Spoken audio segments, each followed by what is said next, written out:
আল্লাহ আমার ভাইটিকে মাঝখানে চাকু মেরে দিয়েছে, মারার পরে তারপর একে মেরেছে, দিয়ে আবার ঢাকা মেরে ফেল দিয়ে ভাই আমার জায়গায় ঝটপট কথা আরেকজনের মেরে দিয়েছে। যশোরের চৌগাছায় কিশোরীকে নিয়ে পালানোর ঘটনায় সালিশ বৈঠক হয়, আর সেই বৈঠকই রূপ নিল রক্তাক্ত সংঘর্ষে।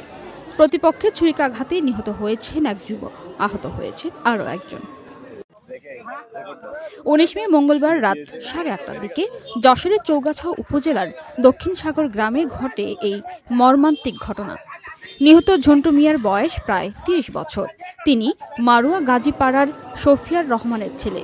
আহত আহসানুর রহমান একই গ্রামের মশিয়ার রহমানের ছেলে। বর্তমানে তিনি গুরুতর অবস্থায় চিকিৎসাধীন রয়েছেন। স্বজনদের দাবি, ঝন্টুর এক কিশোরী মামাতো বোনকে নিয়ে পালিয়ে যান দক্ষিণ সাগর গ্রামের শান্তি মিয়া নামের এক যুবক। এই ঘটনাকে কেন্দ্র করে মঙ্গলবার রাতে স্থানীয়ভাবে একটি সালিশ বৈঠকের আয়োজন করা হয়। সালিশে মেয়েটিকে ফিরিয়ে দেওয়ার সিদ্ধান্তও হয়। কিন্তু বৈঠক শেষে দুই পক্ষের মধ্যে শুরু হয় তর্ক বিতর্ক। এক পর্যায়ে শান্তি মিয়ার পক্ষের আবু উবাইদ সহ কয়েকজন ধারালো অস্ত্র নিয়ে ঝন্টু ও আহসানুরের উপর হামলা চালায়। এলোপাতারি ছুরিকাঘাতে গুরুতর আহত হন দুজনেই। এবার ওখানে একটা ছেলে ওই সবুজ ছেলে ওই এসে বলছে তুই এই গ্রামে এসে কোনো অবস্থা নিস। আমি বলে ভাই থামো, আমরা কোনো গ্রামে আমার ভাই যাই গেছে, আমাদের মনে ব্যথা, আমরা একটু খুঁজাখুঁজি করি। তা ও উত্তেজিত হয়ে বিভিন্ন ধরনের কথাবার্তা বলা শুরু করলে, করার পরে এই আবহাওয়াটা যে চাকু মেরেছে, এইতেই গতকাল রাত্রে এরা আজিদ আরি বাসা হজরত এরা বলেছে যে ওরা যে তোমাদের কোন গ্রামে যদি কোনো বিশৃঙ্খলা সৃষ্টি করে তোমরা মারবা, টাকা পয়সা তাহলে গামলা দেবে। আমার কথা হচ্ছে যে আমি ওদের ওই বিষয়টা আমি আমলে নিইনি, কারণ ছোট্ট একটু বিষয় ওরা কেন নাক গলাবে, কিন্তু সেন্সিটিভ ভাবে ও এই আবহাওয়াতে যে পরে আমার ভাগ্নে চাকরি মেরে দিয়েছে। আমি এর সুষ্ঠু বিচার চাই, যারা এর সাথে জড়িত তারা যেন কেউ ছাড়া না পায়। আমি আইনের প্রতি শ্রদ্ধাশীল হয়ে আমি আমার ভাইকে বিতাড় আল্লাহ আমার ভাইটিকে 12 বছরের বোন ওদের লোক নিয়ে গিয়েছে। তাও আমার ওই ভবিতা ভাই বলছে যে আমার ছোট বোনে দিয়ে যাতি বল, তো বলছে হাউস থেকে নিয়ে যা। মাঝখানে চাকু মেরে দিয়েছে, মারার পরে তারপর একে মেরেছে, দিয়ে আবার ঢাকা মেরে ফেল দিয়ে ভাই আমার জায়গায় ঝটপট কথা আরেকজনের মেরে দিয়েছে।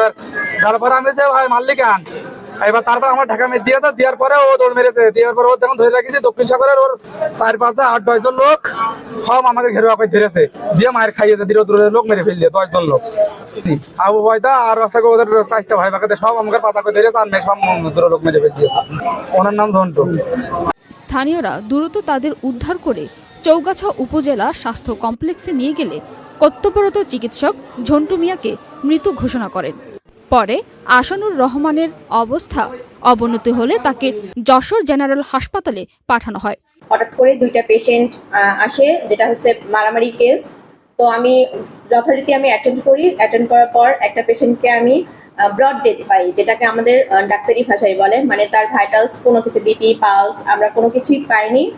আর আরেকটা যে পেশেন্ট আসে, ওই পেশেন্টটাকে আমরা হচ্ছে মানে স্ট্যাবল বলতে ওনার হচ্ছে একটা জায়গায় আঘাত পেয়েছিল এবং ওনার শ্বাসকষ্ট হচ্ছিল। তো প্রাথমিকভাবে আমরা অক্সিজেন, স্যালাইন যে প্রাথমিক যে চিকিৎসা সেটা দিয়ে, এবং হচ্ছে যে প্রেশার ব্যান্ডেজ, যে স্ট্যাব ইনজুরির যে ক্ষতটা ছিল সেটাতে আমরা প্রেশার ব্যান্ডেজ দিয়ে ওর পেশেন্টটাকে আমরা রেফার করি যশোর মেডিকেল কলেজ হসপিটালে উন্নত চিকিৎসার জন্য।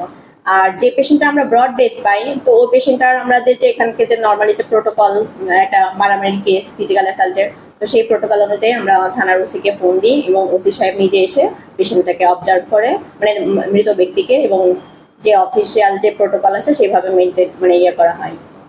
চৌগাছা থানার ওসি মামুনুর রশিদ জানান, নারী ঘটিত ঘটনাকে কেন্দ্র করে এ হত্যাকাণ্ড। পুলিশ জড়িতদের গ্রেফতার অভিযান শুরু করেছে। আইনগত ব্যবস্থা প্রক্রিয়াধীন রয়েছে। গত ঘটনা ঘটার পরে আমি হাসপাতালে গেছি, হাসপাতালে যে লাশ দেখাবো তার ঘটনাস্থলে আসছে, এখনো 24 জন অব্যাহত আছে। ঠিক আছে। পান্না আক্তার, চ্যানেল আই।